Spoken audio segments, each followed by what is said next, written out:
Muchachos, yo no sé si ustedes sabían, pero aquí en Venezuela no tenemos Starbucks. Aunque esa es de las cosas menos graves que no tenemos. Ustedes saben a qué me refiero. Pero eso es otro tema. Hace unos años, de repente, apareció la sirenita verde por allí, en una de las principales avenidas de Caracas, y la gente aquí la perdió. La gente salió en masa, los influencers fueron a hacer cola para comprar este café malo a sobreprecio. Bueno, pero acuérdense que Starbucks lo que vende es la experiencia de que te llamen por tu nombre. Entonces, bueno, no importa. El hecho fue que la gente luego empezó a preguntarse si este Starbucks era un Starbucks real, un Starbucks válido o era un Starbucks trucho o un Starbucks chimbo. Si ustedes quieren saber, quieren enterarse por fin cuál fue la verdad de lo que terminó sucediendo aquí del Starbucks venezolano, escuchen el episodio número 23 del podcast Nítido, donde conversé con un abogado. Yo sé, a mí no me gustan mucho los abogados. Los abogados no me encanta el derecho, no me gustan las leyes. Pero este abogado es particularmente entretenido. Y es entretenido no solamente porque es especialista en derecho al entretenimiento y además hace unos videos increíbles en TikTok. Vayan a verlo. Manuel Mirabal. Mira, te explica un litigio súper complicado, súper aburrido, súper complejo en 10 minutos de paso, que son largos esos videos, y tú te quedas allí viendo a ver qué fue lo que pasó y quién le dijo qué a quién y cómo se termina resolviendo este problema de derechos de autor, de copyright, de defender a artistas ante grandes productoras, ante grandes firmas. Este tipo es, bueno, no, ustedes lo van a ver, escúchenlo porque es un tipazo. Y además de ser abogado de derechos de entretenimiento, nuestro amigo Manuel Mirabal es el vocalista de la banda Aditus. Vayan a escuchar a Aditus también. El hecho es que este tipo lo único que le hace falta, muchachos, es ponerse una capa y salir a echar golpes por ahí en las noches como Daredevil. El abogado este Matt Murdock de Marvel. Tuve una conversación con él donde conversamos de su carrera, donde conversamos de derechos de autor, donde conversamos de derecho intelectual, de propiedad intelectual. Muy, muy interesante. Se van a enterar de casos como el de Starbucks que les estaba comentando. Se van a enterar de todas las generalidades y lo que tenemos que saber para proteger nuestras ideas y proteger nuestra originalidad. Si eso es que eso realmente existe. Y bueno, comenten, like, todas esas cosas. Ustedes ya saben.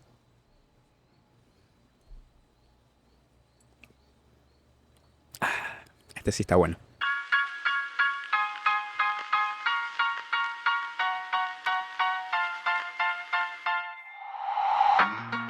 Por cierto, el Starbucks que hubo acá en Venezuela, Es otro cuento. pero era legal. Ah, era legal de Starbucks. No, pero estaba licenciado legalmente.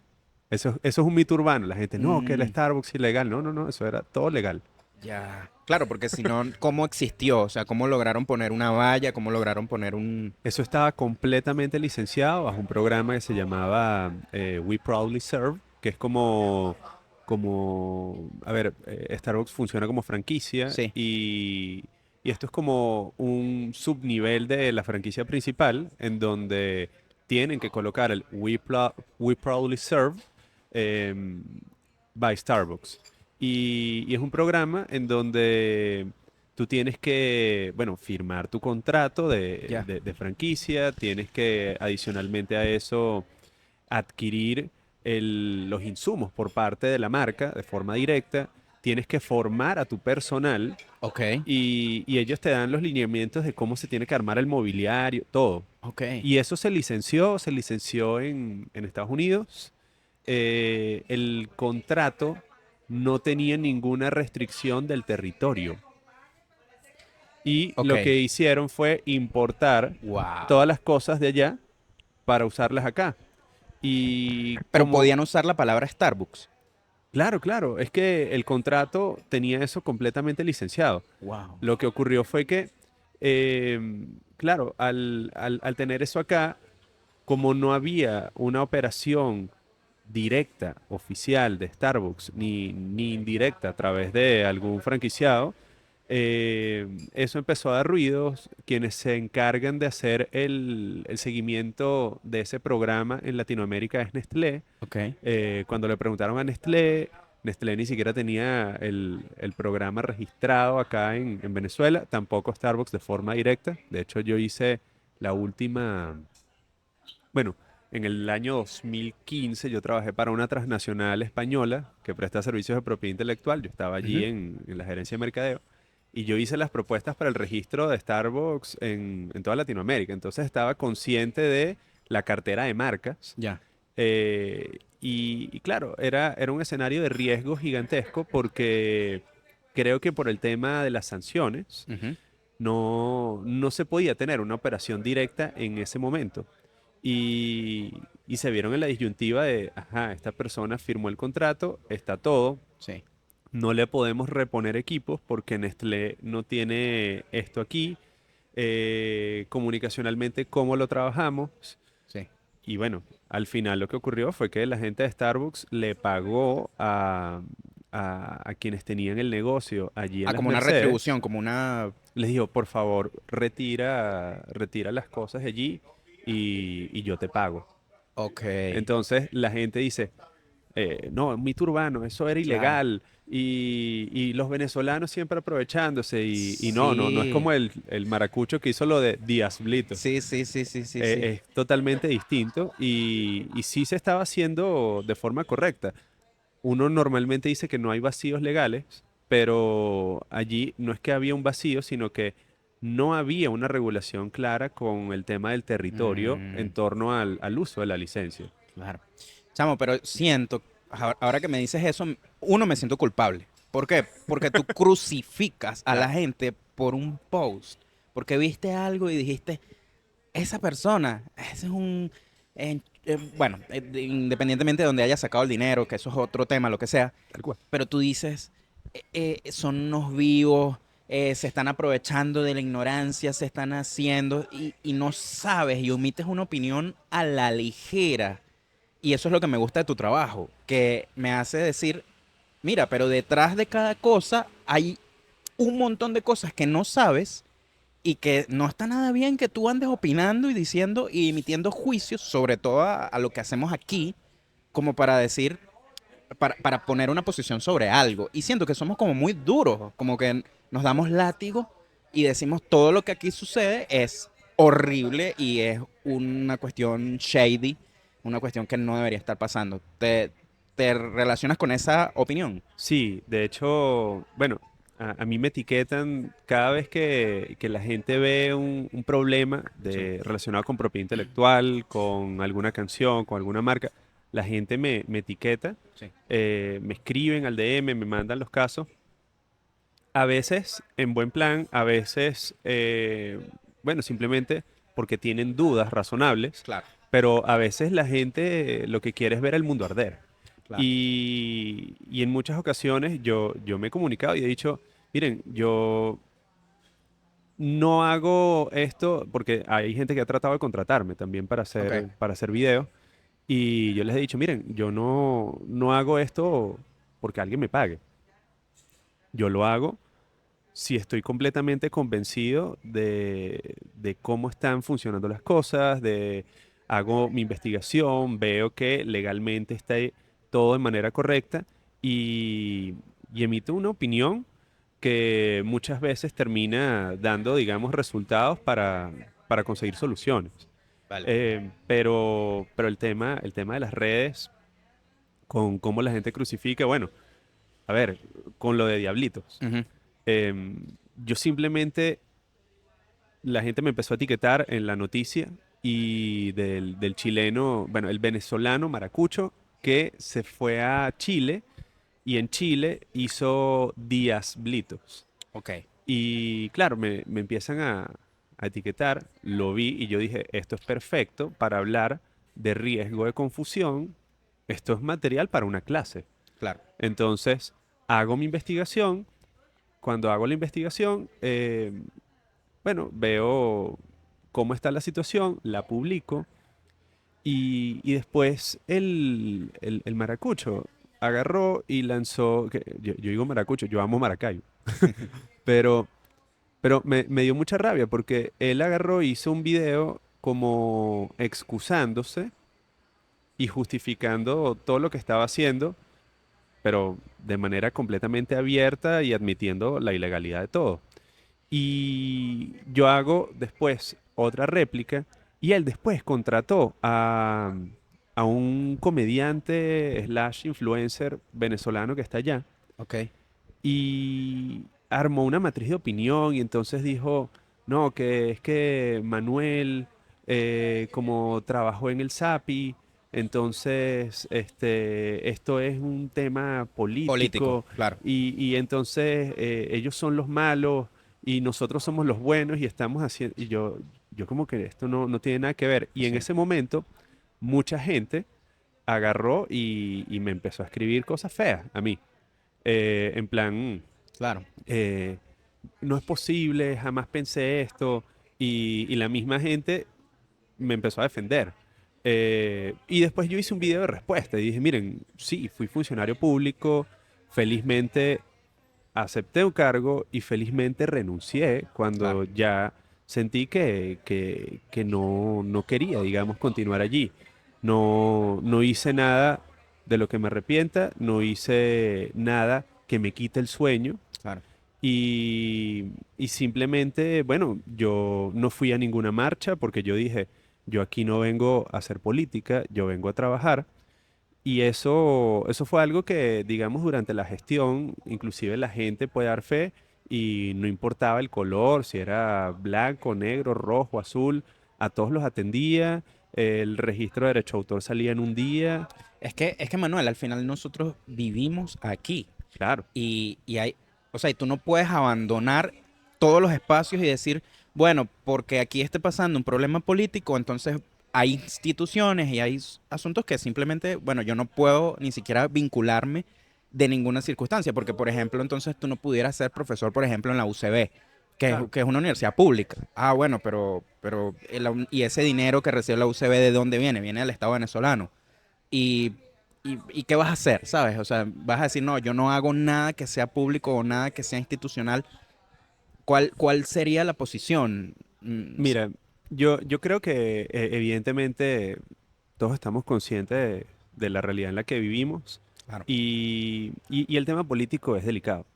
Lo que yo por lo menos he aprendido es que uno no tiene que aparentar las cosas y es importante comunicar, pero uno también tiene que curar la manera en la que uno comunica. ya. Porque de lado y lado fácilmente uno se puede ver como, digamos, envuelto o presionado en una forma en la cual parece que el mundo quiere que tú te comuniques. Sí, Y quizás no es lo que quieras y ya. probablemente no sea lo que necesites. Entonces, yo recuerdo, yo di clases en la Escuela Nacional de Administración y Hacienda Pública, El ENAP. en la ENAP. Yo di clases de propiedad intelectual y medidas en fronteras Ok. allí. Y fui hasta tutor de tesis de unas chicas maravillosas y me siento orgullosísimo de ellas. Y a ver, hubo un día que a mí me llaman, digamos, a dirección y me dicen, mira, Manuel, hubo un alumno que mencionó que tú hiciste una crítica de tal institución o de los procesos en los tribunales. Y bueno, nosotros somos una escuela que, que es de gobierno Claro. y eso no está bien. Y yo le dije, mire, yo vengo aquí a dar clases Sí, y yo vengo a hablar de lo que está bien y de lo que está mal. sí. Y lamentablemente los funcionarios públicos no tienen mucha formación sobre propiedad intelectual y eso Entiendo. hace que, sumado a, digamos, el retardo procesal natural que Ujú, está en todo el sistema judicial, cuando se trata de un tema de propiedad intelectual, sea más complicado. Eso es una realidad. ya. No importa cómo lo vean. Y yo lo voy a decir, porque yo vengo a dar clases. Ok. Si no quieren que yo venga a dar clases, me lo dicen y yo simplemente me voy y buscan otro profesor. ¿Y qué pasó? No, Manuel, simplemente es para que tengas en cuenta que de pronto hay gente que se puede, digamos, como afectar con el comentario. Yo, el día que eso ocurra, Claro, me lo dicen, pero claro. aquí voy a seguir dando clases y dando mi contenido. Y hay veces que la gente siente que no se puede comunicar.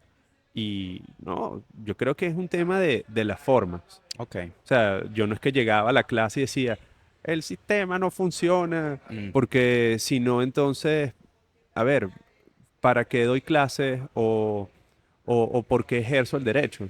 Hay quienes me sí, dicen, no, es que la propiedad intelectual no hay leyes. Claro que hay leyes. No, es que no hay instituciones. Hay instituciones. No, es que eso no sirve. ¿Y claro, tú por también qué? estás consciente de los límites del sistema. Obviamente. Y es, ajá, ¿de qué estoy viviendo yo? Sí, Yo vivo de ejercer mi carrera. sí. Y claro, la propiedad intelectual tiene una ventaja, quizás, que no se ve tanto en otras ramas del derecho, porque el ejercicio, a pesar de que los derechos de propiedad intelectual son, tanto los de las marcas como las patentes, son territoriales, Sí. el ejercicio por la naturaleza de la economía y sobre todo en materia de derecho de autor, hoy en día es de carácter global. Y Ok. por eso yo estoy ejerciendo y atendiendo casos en Estados Unidos, en Colombia, en España, en México, sin ningún tipo de problema. Mira, escuché un caso que me llamó muchísimo la atención. Seguro lo conoces. Es un caso que ocurrió en Londres con el, con una taquería. ¿Te suena? Resulta que llega una chica, monta una taquería en Londres y le pone Rosana, no es el nombre exacto, por ahí lo buscaremos, pero Rosana Taquería o no sé qué taquería. Taquería es una denominación como decir cafetería o Sí, pizzería, tal cual. pero en español. En inglés, había un restaurante 15 años antes en Londres que su nombre era La Taquería y registraron la palabra taquería para que nadie más pudiera usarla. Ahora, ¿qué sucedió? Y es ahí donde viene también la batalla de ganar las mentes y de ganar las cuestiones en redes. Yo deseo tanto así que me salga gente con un caso así. Claro, no, porque debe ser el Disney World para ti, ¿sabes? Entonces, mira, para contarte lo que terminó Pero yo ocurriendo. quisiera representar a Rosana.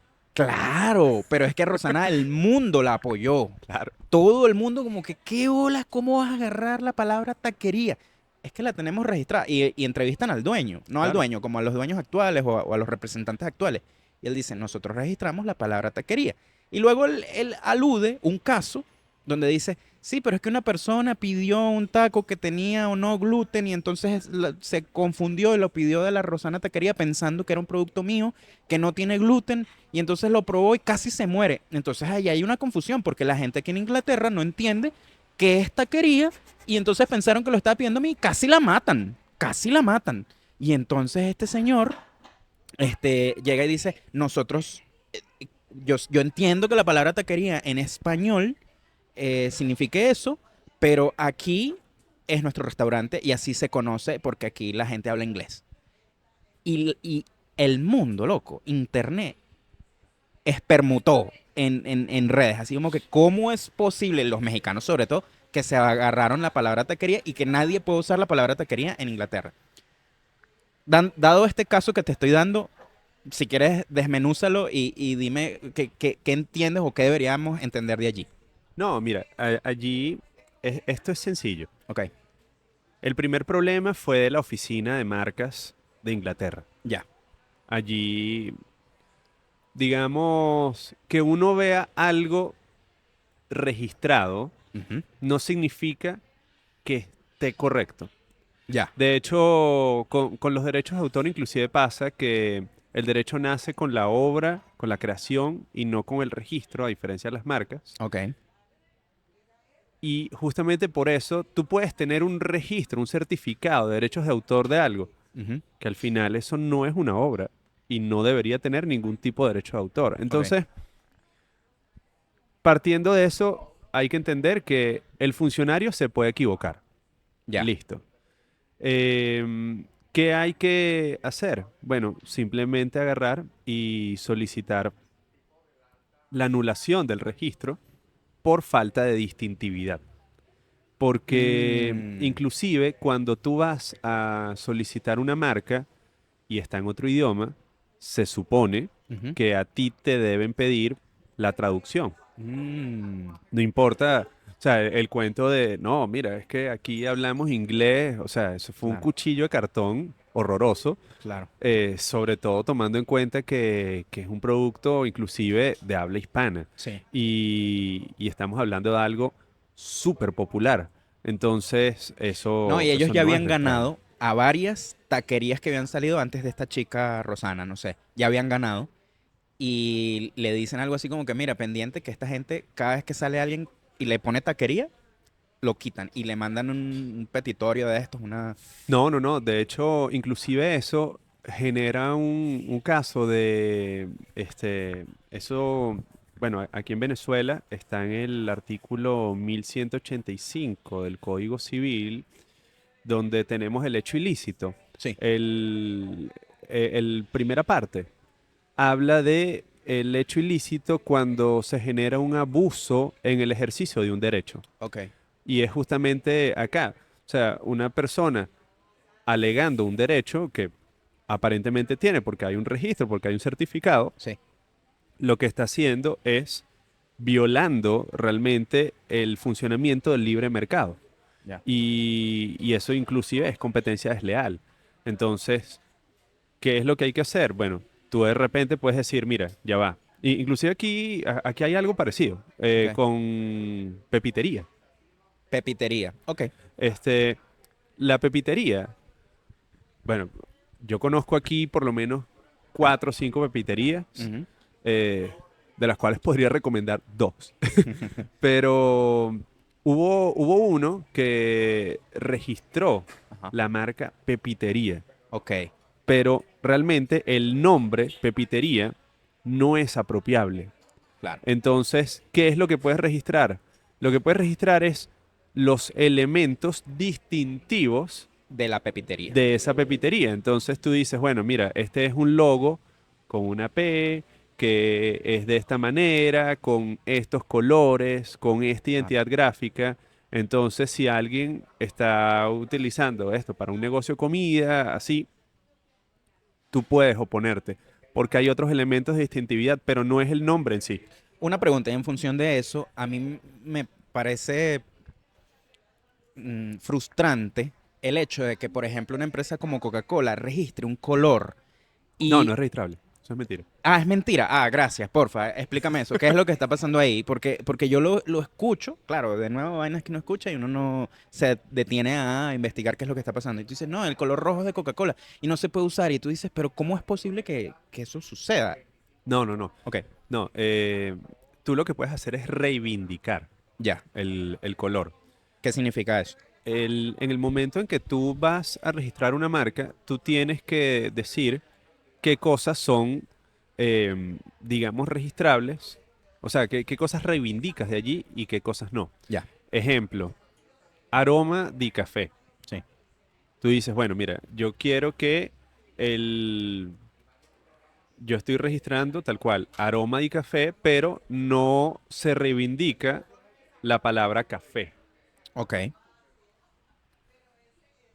Porque, bueno, evidentemente, si es no, no, sí. para venta de café, de cafetería y todo, tú no vas a reivindicar eso. Ujú. Porque si a ti te dieran el registro, entonces se supone que tú tienes un monopolio con el cual puedes ir a cualquier local y decirle, mira, me quitas la palabra café con doble F, Ok, eh, porque yo soy el dueño, mira, yo tengo esto registrado. ya. Y eso sería absurdo y va en contra del libre mercado, va contra los propios principios del derecho marcario. Entonces, tú sí puedes agarrar y decir, dentro de lo que es el registro de aroma y café, yo reivindico que esto está en color marrón con el código de Pantone XYZ. Ya. Y entonces estás reivindicando el color, Ok. pero el color solo, Ujú. per se, eso no es registrable. Ya. Quizás haya países en donde de pronto tú puedas tener algún tipo de registro de un código en particular, pero digamos en el uso del libre mercado, eso no tiene sentido porque carece de completa distintividad. Aparte, volvemos al caso, tú tienes que registrar la marca en una clase específica y tiene que ser distintiva. Sí. El color per se no es distintivo. Es como, a ver, hay países, aquí en Venezuela, por un momento lo tuvimos, cuando formamos parte de la comunidad andina, pero hay países donde se registran las marcas no tradicionales, en donde puedes registrar una marca tridimensional, una marca auditiva, como por Ujú, ejemplo el león de MGM. ujú. Eh, Eso es una marca auditiva. Em, También tienes marcas olfativas. Ya. Y dentro de las marcas olfativas tú dices, ok, bueno, a ver, es el olor de algo que sea distintivo, pero se supone que no puede ser descriptivo. Entonces, ¿cómo está eso diseñado? Bueno, a ver, en la categoría de vehículos Ujú. existe el registro de una marca olfativa para Ferrari, Ya. porque tienen un olor de cuero como particular los Ferrari. Entonces, eso se registra. Pero algún perfume, Ujú. como, no sé, Carolina Herrera, Calvin Klein, cualquier otro, sí, Tommy Hilfiger, no es registrable el perfume porque ¿cuál es la función del perfume? Oler a lo que se supone que es. Qué huele. Entonces, eso no es descriptivo. Un color, tú Ujú. dices, ajá, el color, ¿eso da distintividad? No, yo tengo que asociarlo a otra cosa Claro. y no puedo tener un monopolio sobre un color, porque inclusive no tiene ningún tipo de sentido, ni siquiera desde el punto de vista de los derechos de autor, porque tampoco a nivel artístico puedes decir que eso tenga algún tipo de originalidad. Ya. Sabes que me gustó algo que dices en tu LinkedIn, que cuando describes tu ejercicio freelance, dices que tú combinas el interés académico con una experiencia artística. Y eso me pareció un ejercicio fascinante, porque, porque es burda extraño que alguien artista, como vienes tú, de Aditus y de tu ejercicio solista, pueda combinar o sea, algo tan técnico e incluso complejo y aburrido, por decirlo de alguna manera, como es el derecho, con tu experiencia artística. ¿Cómo hiciste eso? ¿Cuál fue el clic que estabas en la universidad que te hizo decir, bueno, yo puedo irme por aquí y no te permitió de repente decir, esto no sirve para nada, el derecho, o que te hayas rendido? ¿Qué pasó en tu mente? ¿Qué pasó en ese momento para hacer esa combinación? Mira, yo cuando entré en la universidad, yo había entrado, o sea, yo presenté, entré en artes, Ok, entré en estudios internacionales y entré en derecho. ya. Y no podía hacer carreras simultáneas. Mi mamá me dijo, mira, puedes ser abogado y seguir haciendo música, Sí, pero si te vas por artes ya pierdes, digamos, como que cualquier otra opción. Entonces, bueno, decidí arrancar con derecho para tener algo más seguro, entre comillas. Primer año de derecho nadie sabe que está estudiando. ya. Es bonito. Segundo año empiezas a ver cosas con un poco más de seriedad. En tercero, cuando empiezas a ver obligaciones, ya caes un poco más en cuenta la carrera. Y en cuarto, cuando tienes las prácticas jurídicas, tienes ya derecho procesal, mucha gente se desencanta. Ok. Y, y yo me desencanté de la carrera, yo quise dejar la carrera. Decía, no puedo, ¿cómo voy a luchar contra un sistema Ya. de esta manera? O sea, no me sentí para nada cómodo, aparte que se supone que el derecho me iba a dar seguridad Ujú. y yo no había trabajado en nada de derecho, yo había vivido de la música, dando clases, tocando en locales, haciendo música para obras de teatro durante todo mi pregrado. Quise abandonar la carrera, estaba trabajando con mercadeo y varios amigos me comenzaron a preguntar del propio medio artístico sobre derechos de autor. Y nada, yo empiezo a leer, empiezo a investigar y justamente la propiedad intelectual me termina como reconectando con la carrera. En quinto año uno tiene la oportunidad de hacer una práctica jurídica especializada Sí. ahí en la UCB. Y hay gente que escoge procesos de LOPNA, Ujú. amparos constitucionales, de repente temas de violencia de género. Y yo escogí propiedad intelectual con el profesor Leonel Salazar. Y es tal cual, durante el año ves en un lapso marcas, en otro patentes, en otro derechos de autor. Y la cosa fue como, mira, yo creo que yo he sido el alumno más fastidioso y obsesivo que ha tenido Leonel en su vida. Yo lo quiero muchísimo. Pero en ese momento me acuerdo que salía, había un diario que daban en las entradas del metro. Ujú. Y en ese diario se publicaban las marcas a efectos de oposición. Y yo agarraba el diario y entonces, profesor, mire, esta marca, esta sí es registrable, esta no. Mire, aquí se van a oponer Claro, y lo fastidiaba. Y entonces salíamos de clase y ya. yo estaba allí con él, me puse a investigar muchísimo y yo tenía cuando ya estaba por graduarme, yo tenía mi banda de rock sinfónico y el guitarrista, o sea, uno de los guitarristas del grupo, era juez Ok. del INDEPAVIS. Ajá. Em, Que es el organismo de protección al consumidor aquí en Venezuela. sí, ahora es la Sunde, Ah, ok. pero en ese momento era todavía Indepavis. Y me acuerdo que él estaba siempre infeliz y amargado. Yo había hecho unas pasantías en la Defensoría del Niño Ajá. y en la violencia de género de Baruta y me ofrecieron un trabajo importante allí. Ya. Y yo le comento a Johan y Johan me dice, oye Manu, mira, no hagas eso, no aceptes el trabajo. Ok. Y yo, ¿por qué? No, porque, a ver, vas a arrancar, crees que vas a estar allí un tiempo mientras saltas para otra cosa Ok. y lo que va a ocurrir es que vas a asumir obligaciones y después vas a estar en un sitio en donde no vas a querer estar y Ya. te va a costar salir de allí.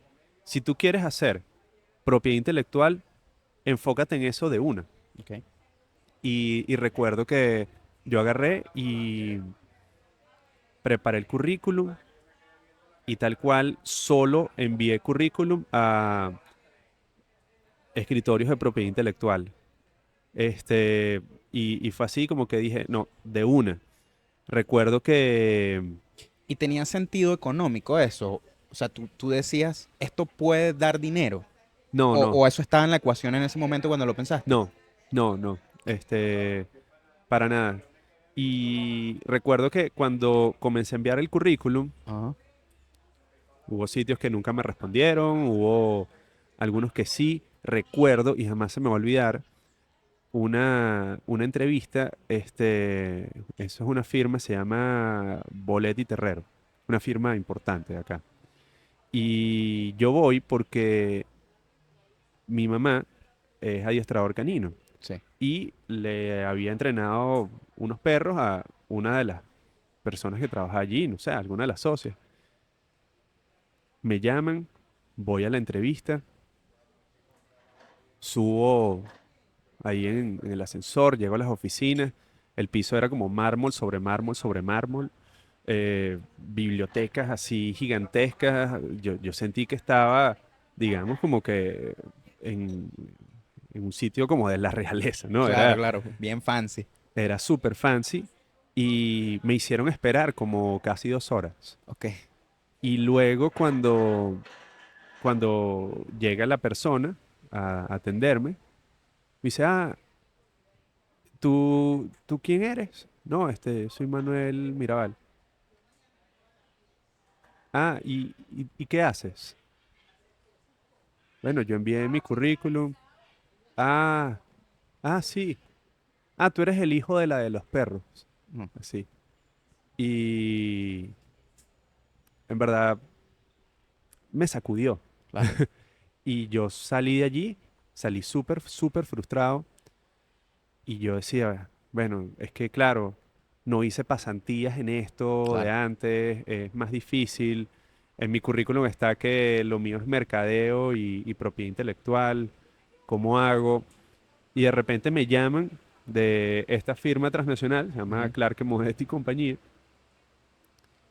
y que es una empresa dedicada a prestar servicios de propiedad intelectual, pero me llaman para el departamento de mercadeo. Y entonces yo decía, ya Mm, va, estas son las dos cosas que me gustan. claro. Y mi jefe me dice, o sea, cuando me están haciendo la entrevista, me dice, mira, cuando quiero un abogado que tenga visión de mercadeo, le cuesta.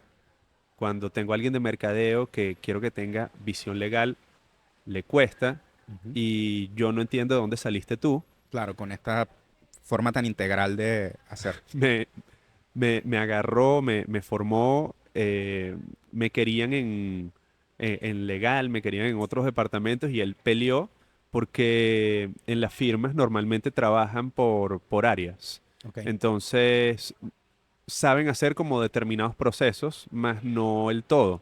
ok. Y mi jefe, como él era, se llama Alejandro Benvenuto, y él como, digamos, no era abogado, él me decía, siento que cuando vienen los clientes, muchas veces tienen un planteamiento y de repente es muy fácil a nivel legal decirles que no. Ok. Pero a nivel de mercadeo, nosotros tenemos que buscar la forma de decirle que sí. Y cuando dices no, matas la conversación. Claro.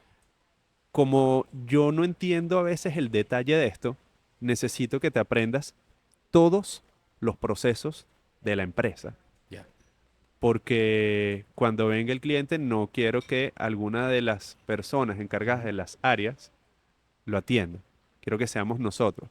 Y en verdad fue muy duro, pero yo creo que sin esa, digamos, labor titánica, él prácticamente me convirtió a mí como en, en la cabeza de la firma. Claro.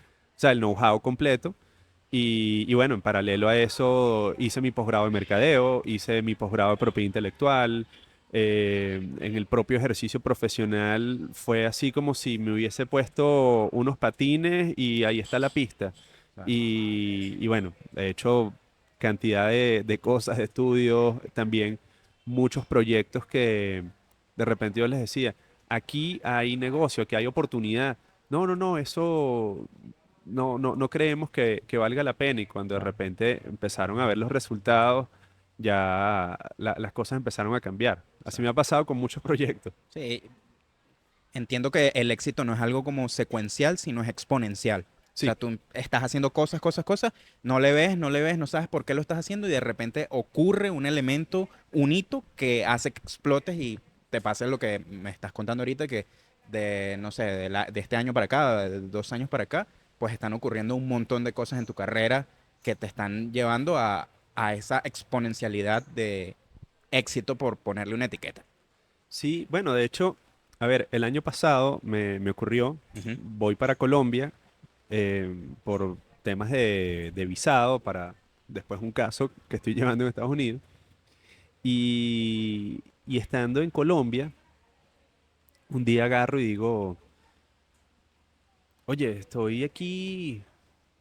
Tengo días que no publico nada en redes. Ok, Déjame ver qué noticia está por acá. sí. Y entonces aparece que estaban demandando a Fade, a Fercho, Ujú. por un tema de cumplimiento de contrato. Le escribo a una amiga mía, abogada de allá de Colombia, a Valeria David, y ella es de propiedad intelectual también, pero principalmente de marcas. Y le digo, oye Valeria, ¿cómo hago para buscar información acá en tribunales de un caso? Mira, estos son los datos, Salomón tal, no sé qué, Fade. Se tardó en responderme y a los 6 minutos le digo, ya conseguí todo. Mira, aquí está el caso. Te mando el contrato. Mira, tengo el contrato de inversión de Fate, tal. Mm, Paz, paz, paz, paz, paz. Me dice, ¿cómo hiciste para conseguir eso tan rápido? No, bueno, aquí está. Voy a grabar. Agarro, grabo, edito, publico. Yo normalmente hago eso el mismo día y salgo a la calle. ok. En la noche, por temas del algoritmo, el IP que estaba allá, se hizo viral en Colombia Ok. y me termina escribiendo el escritorio jurídico o sea, que está llevando el caso. Ujú. Y entonces, mira, ¿no? Que te queremos conocer. Llego para allá, conozco, eh, digamos, a mi pan allí. Y entonces, a Mauricio Maestre, estamos conversando, hicimos clic y después al día siguiente, o sea, me dice, mira, mañana vienen los inversionistas, los que están demandando Ya. y quieren conocerte. Y resulta que, digamos, el propio tema de las redes, Ujú. eh, o sea, ellos me dicen, ¿cómo hiciste tú para dar con esto? Nosotros teníamos 4 años detrás de firmas especializadas en esta materia para trabajar este caso y no nos prestaban atención. Hace año y pico contactamos a esta firma y hace 6, 7 meses fue que logramos emprender la acción con Mauricio y aquí. Tú me estás diciendo que lograste hacer esto en 2 horas y dar con toda la estrategia y de cara al caso. Y yo digo, bueno, sí, ¿cómo hiciste? Entonces yo agarro y les digo, bueno, ¿ustedes conocen Dragon Ball? Ok, Sí, claro. Bueno, ustedes saben que al inicio de Dragon Ball Z, Goku se muere. ok. Pelea, tal. Conoce a su hermano, se entera que no es terrestre, que Saiyajin. es un Saiyajin y todo. Se va para el otro mundo. Y bueno, como venía un problema más serio, le permiten mantener su cuerpo y entrenar para después llegar y llegar más fuerte. Él va, camino a la serpiente, llega al final y hay un planeta chiquitico. Ah, Él se acerca y cuando llega, ¡pum!, se clava en el piso. Y él le costaba así andar claro, y no entendía. la gravedad. Entonces le explican que es que allí la gravedad es 10 veces la de la Tierra. Entonces, bueno, básicamente entrenando allí, eso iba a hacer que él tuviese más fuerza para cuando Claro. llegara a la Tierra. Entonces, los de los del caso así de fe, y que, ajá, yo le digo, bueno, Venezuela es igual. En Venezuela las cosas son más difíciles y yo Sí, estoy acostumbrado a trabajar mucho más por mucho menos. ya. Y claro, llego para acá, veo la noticia, investigo y les digo, y miren, hasta el aire es livianito. Claro, Entonces, claro. Yo me acuerdo que en Dragon Ball también había, ellos se ponían las ropas, las ropas y claro, eran pesadas. Ah, tú estás peleando rápido. Déjame que me quite la ropa que pesa 100 kilos más y ahí yo voy a estar a la misma velocidad que tú. claro. Bueno, es que por eso es que el maestro Roshi tiene el Ajá. caparazón de tortuga, Claro, es verdad, justamente. es verdad. Y no, a raíz de eso, bueno, después terminé como integrado en el equipo Ya, también con temas de lo de Fate. qué interesante. Y yo conversaba con otros amigos que me estaban invitando al Medellín Music Week en Colombia de otra firma dedicada a industria musical. Y yo hablaba con ellos y me hablaban bueno, para hacer unos contenidos en colaboración. Y yo no entendía. Yo les decía, pero si yo lo que hago es, yo me vacilo el contenido, lo que disfruto es lo que comparto. Ya, Y me dice, no, no, mira, es que yo creo que tú no has caído en cuenta, Manuel, que eres una referencia de lo que es el contenido jurídico en Latinoamérica y sobre todo en sí. esta materia. Cuidado sin el mundo, Manuel. Bueno, ahorita estoy trabajando con una firma dedicada a industria musical, que para mí es la firma más importante de habla hispana, Ok, que es de España. ok. Y estoy contratado allí. Estoy como Music Lawyer and Legal Manager. Ya. ¿Qué deporte es este que estás jugando tú de abogado de entretenimiento, de derecho intelectual?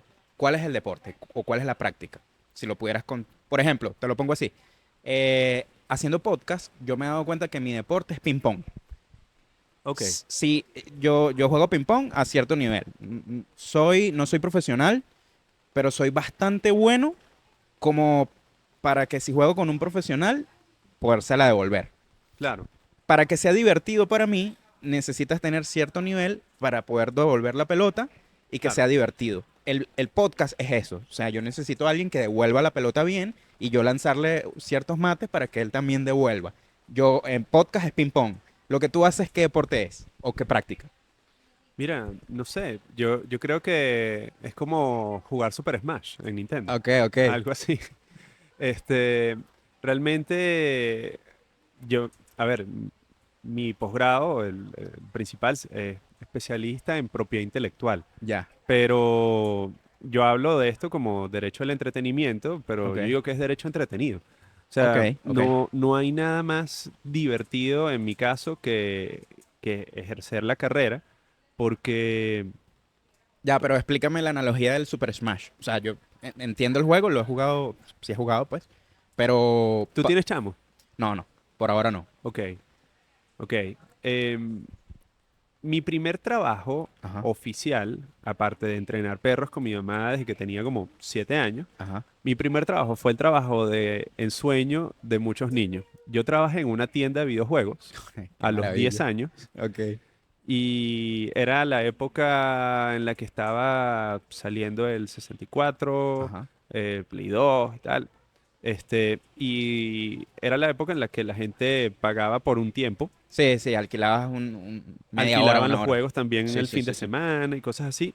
En la tienda, yo ponía los tiempos, limpiaba, y cuando salía un juego nuevo, los dueños Ujú. buscaban importarlo rápido, me lo daban, me decían, juégalo el fin de semana y haz un review. Qué maravilla, ¿eh? Y según el review, ellos pedían más o Ok, menos. ok. El internet estaba todavía así como más o menos y la Sí, gente compraba revistas para los trucos. sí, Me sí. La revista acuerdo, Nintendo, claro. eso quedaba en el Macaracuay Plaza. Ajá. Y digamos, la tienda quedaba enfrente de un gimnasio. Y recuerdo que llegaban tipos así, papiadísimos y tal, y me pagaban Ujú.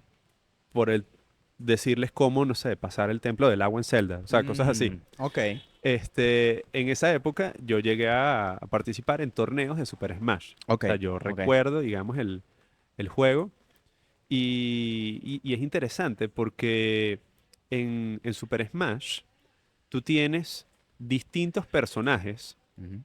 cada uno tiene distintas habilidades, unos pegan más duro, otros tienen mejor defensa, otros tienen más rapidez, unos atacan de lejos, otros atacan de cerca, y mucha gente se especializa En un avatar, sí, en en un un muñequito, sí. personaje.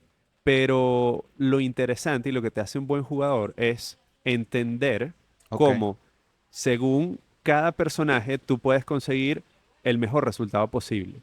Y yo me enfoqué mucho en eso. Hoy en día Ok. es interesantísimo porque tengo la oportunidad de jugar con mis hijos. Ya. Van a cumplir 7 añitos. Y claro, es muy bueno porque siento que cada vez que me toca un caso, Ujú. yo de repente agarro y digo, bueno, a ver, en este caso quizás tengo que ser más, Link. sí, más Link. En este Ajá. otro caso me toca ser Bowser. Bowser. En este otro caso soy Ganondorf. Claro. De hecho, es divertido porque yo lo combino también incluso con el ejercicio en las redes sociales. Ok. Hay casos que se han resuelto por una publicación. Claro. O, Sí, es suficiente esto porque esto va... claro, o por ejemplo, a ver, yo normalmente no uso corbata, Ok. pero mis clientes y mis contrapartes saben que yo uso corbata si voy a pelear. Claro. Entonces, Ay, vino con corbata. tal cual, Ay. tal cual. Y es así que de repente, tal cual, viene un caso, hay Claro. una negociación y entonces la gente está como angustiada. Y yo ese día estoy subiendo historias y estoy haciendo barras así estilo divino y poniendo la música de Rocky. Claro. Me divierto, salgo así con la corbata y que, Ajá. ¿pa dónde vamos? Y entonces la gente empieza a comentar.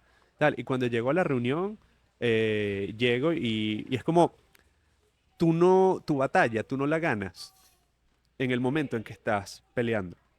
Ok. Tú la ganas días antes, Claro. meses antes. Sí, cuando estudiaste el terreno, como esto del arte de la guerra, que sabes que estás, sabes a Entonces, dónde vas a pelear. y yo me divierto con eso. Claro. Ahorita yo tengo un caso que en el momento que ya, digamos, se termine la resolución, publicaré un video, porque aparte el mismo cliente quiere que publique un video.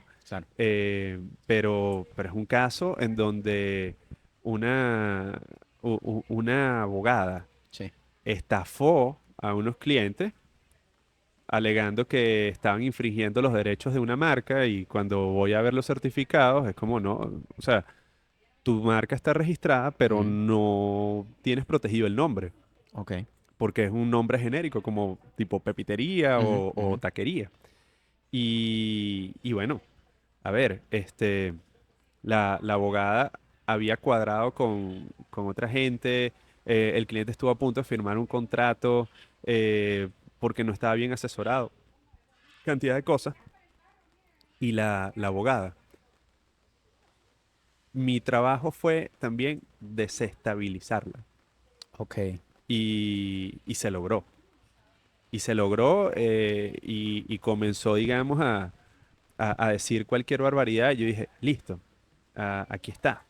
Este, entendiendo también que es un juego. O sea, también uno tiene que entender que el abogado de la contraparte no es tu enemigo. O sea, Ok. yo he tenido casos donde en pleno proceso casi que nos entramos a golpe y después, bueno, uno sale y uno conversa bien y uno se puede hasta tomar una cerveza. De hecho, te voy a citar, en una entrevista dices que una demanda es un negocio jurídico. Sí, es un negocio jurídico que A mí implica eso tiempo. me voló la cabeza porque yo lo veía más como una confrontación entre dos partes que son enemigas y que están buscando la justicia y no. O sea, de repente lo que es, bueno, necesitamos explotar este recurso porque me va a generar una ganancia. Sí, una demanda es un negocio jurídico en donde tú inviertes una cantidad de tiempo y de dinero esperando tener un retorno a la inversión. Ahora, Pero qué peligro también, ¿no? sí, Porque hay players o jugadores que pudieran explotar esto teniendo mayores recursos sobre las personas más chicas, pues. bueno, ahorita en Miami me pasó, estaba ahí una parte del proceso que son las famosas deposiciones. Ujú. Es entrevista como, sí, es como testificar ante un funcionario de la corte, pero, o sea, por ejemplo, mi cliente lo va a entrevistar es el abogado de la contraparte. Ok. Y eso ocurre, digamos, también viceversa. O sea, a mí me toca entrevistar a la contraparte directamente. Y en el derecho existe lo que es la verdad procesal, que no es lo mismo que la verdad verdadera. Y Hay varias verdades en el derecho. claro, entonces se supone que la justicia está en buscar que la verdad verdadera sea lo más cercana a la A la verdad verdad procesal. procesal. Perfecto. Pero justamente como hay una verdad procesal, hay muchos abogados que se enfocan es en tratar de generar un discurso favorable, aun cuando la situación sea completamente, digamos, contraria a la Claro, realidad. claro. Y, y ese día de las deposiciones fueron como 7, 8 horas.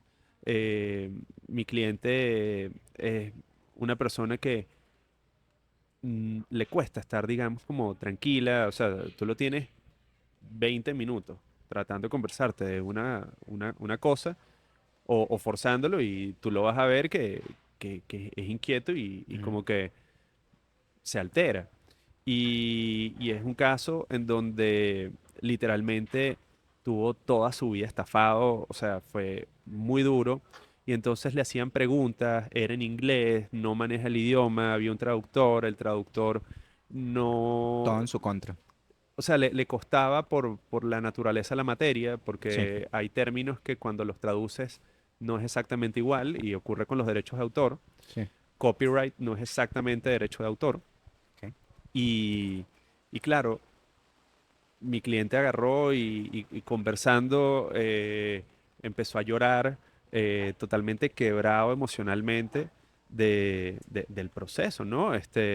Y recordando cosas que digamos, ha tratado más bien de olvidar. Ya. Y, y yo vi cómo el abogado estaba tratando de armar un discurso y vi a mi cliente buscando ayuda, digamos, con los ojos Y inclusive decía, y lo decía muchas veces, no entiendo esto, siento que me están diciendo algo para que conteste cualquier cosa y es para engañarme, esto no tiene sentido. Y el abogado, hasta que no me contestes lo que estoy buscando, vo- no voy a hacer otra pregunta. Y, o sea, fue muy desgastante. El cliente inclusive dijo algo que es completamente falso, confundido con una fecha, y eso podía darle, digamos, luces a ellos para introducir una moción y desestimar el caso. Claro. Pero era algo que perfectamente comprobable que no fue así como él mencionó, pero salí de allí, de estar las 7, 8 horas. Inclusive en un momento donde quise ayudar, no, no lo permitieron, casi que me sacan del espacio, o sea, fue horroroso. Y yo salí de allí, yo sentí que íbamos a perder el caso teniendo toda la razón Wow. por un tema netamente procesal. Y de hecho mi cliente que está acostumbrado a verme sólido, a verme fuerte, digamos, ante todo, me dice, pero metí la pata aquí y yo no quise decir eso, yo me confundí, tal, y uno no puede echar eso para atrás. Y yo le estoy explicando y cuando le estoy explicando se me empiezan a salir unas lágrimas. Jamás el cliente me había visto así. Y yo vi que el cliente me vio como si estuviera viendo a Superman agarrando la kriptonita. Claro. Y dije, no, no, no, vamos para adelante. Me dice, bueno, pero nos reunimos ahora. No, tú te vas, Déjame recomponerme. yo necesito pensar, nuestro corresponsal allá nos reunimos. No, mañana toca hacer lo mismo con la contraparte. Ya. Y ellos metieron la moción en la corte, el juez se las negó.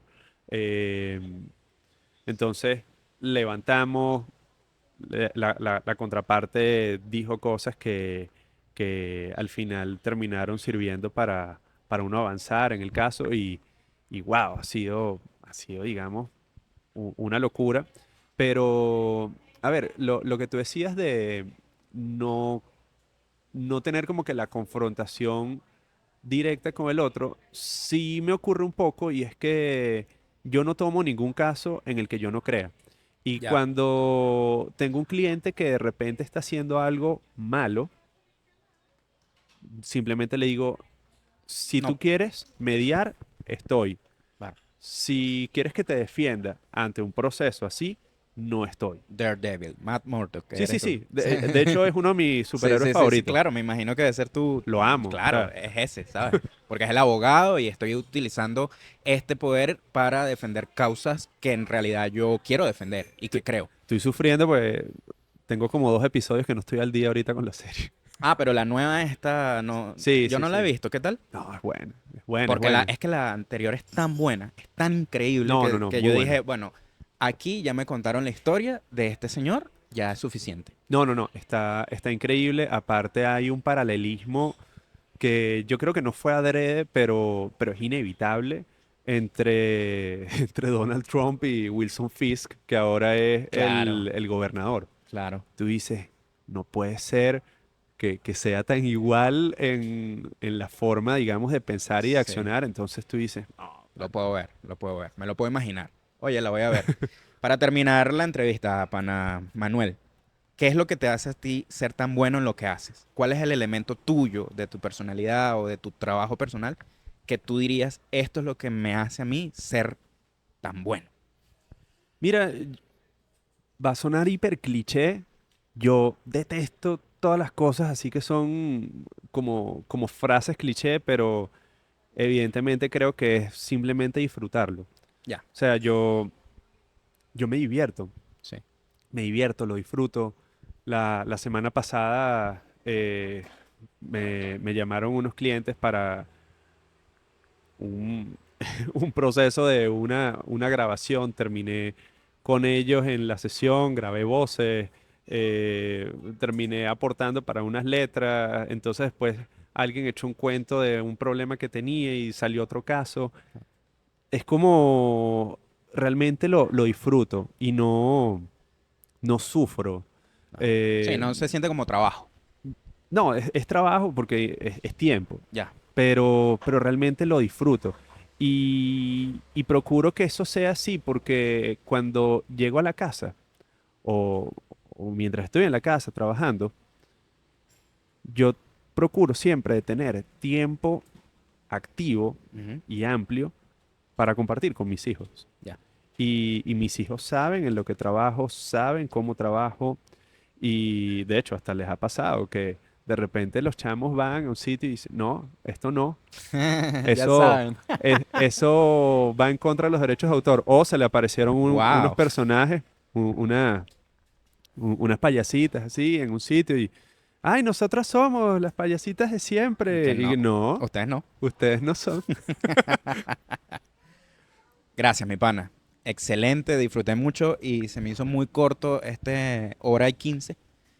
Ojalá tengamos oportunidad de grabar una segunda entrega, porque es que no pregunté ni una cuarta parte de las cosas que tenía para preguntarte, porque es demasiado extenso el tema. Y además esta no es la única faceta de tu carrera, sino todo lo que vieron al principio, de lo que haces y de quién eres. Y eres un personaje realmente fascinante y admirable en Venezuela. Y es lo que queremos rescatar también un poquito aquí, desde TED Caracas y desde este humilde espacio de este podcast. No, hermano, muchísimas gracias. Soy fiel fanático de todas las personas que buscan regalar o invertir tiempo en generar espacios para que, bueno, simplemente se comunique lo que se está haciendo y lo que se puede hacer en un país que lo necesita Claro. tanto como Venezuela. Y en eso, bueno, cuentas conmigo al 100%. La próxima me traigo la guitarra. Buenísimo, buenísimo. Sí, no, la próxima la podemos hacer más orientada a la música, a la industria musical, a Aditus y bueno, tantas cosas que hay que conversar. Claro que sí. Gracias, bro.